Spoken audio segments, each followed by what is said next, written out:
The amazing digital circus is going through the system of making one of its main crew the focus of its episode. So far we've had Pomni, Kinga and Gangle, so when we look at all the characters that are left, the one that interests me the most is Zooble. And I have a theory of what it will be, so sit down and welcome to Film Theory. But it's shit. For those of you not caught up with the background and the actual creator of the amazing digital circus, all that's important is that Gooseworks, who is like the creator, I don't know her official role, basically she is trans, and on her Tumblr account she has a Zooble looking character, although I don't think it's identical, it's close enough. So now that we have the initial context and ideas, it's time that we look at Zooble.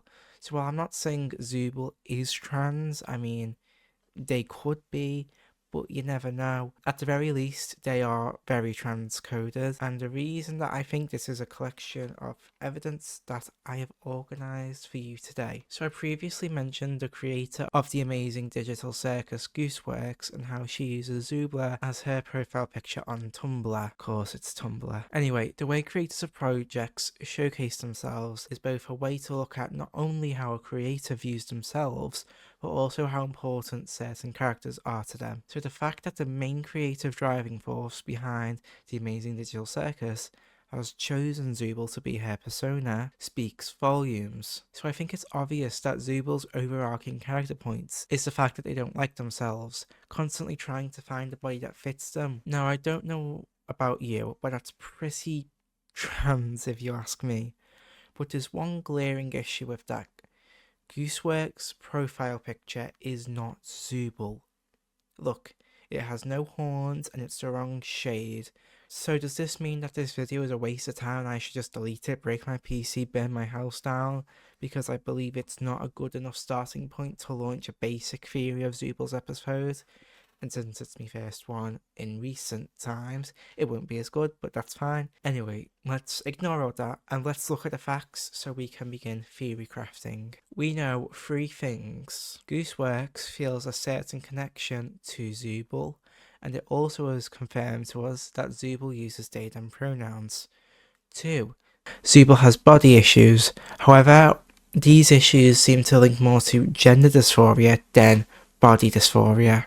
Or dysmorphia, I don't know. And 3, Zooble hates Cain. Now that last one is very important because of one thing: Cain's relationship as a deity. In the amazing digital circus, Cain is the most deity/godlike character that we have. Now when we look at Zooble and Cain's relationship, it's strained to say the least, and while this might be biased confirmation, it sounds like a conversation a trans theist would have with God. The anger, the disappointment, the disbelief. I believe this is because in the real world outside the circus, Zooble identifies in the gender binary, or well, to everyone else they are, and when their mind got inserted into the digital circus and they came out as Zooble not really having a gender. This is the reason for Zooble's character not really having a particular gender, whereas Pomni or Ragatha have feminine outfits and Jackson and Kinga having very much more distinctly male behaviours and outfits and names. And to just pause for a second, it is entirely possible that Zooble is non-binary through and through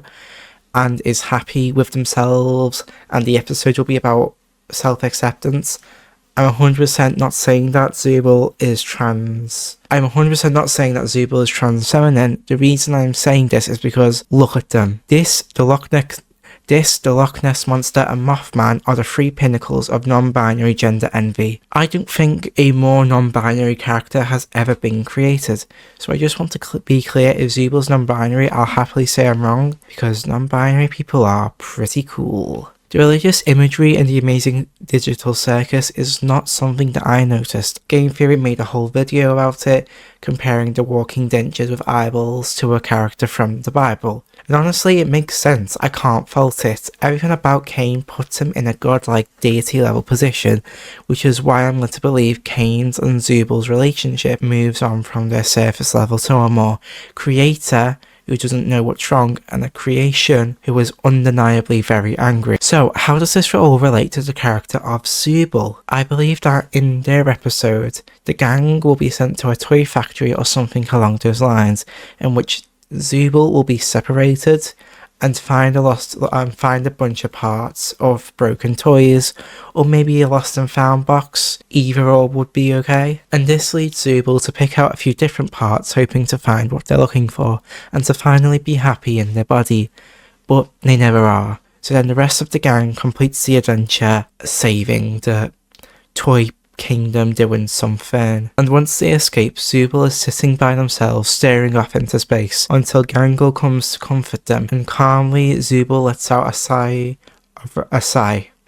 And then calmly Zooble lets out a sigh, signifying them accepting themselves and them being at peace with Gangle and the rest of their family.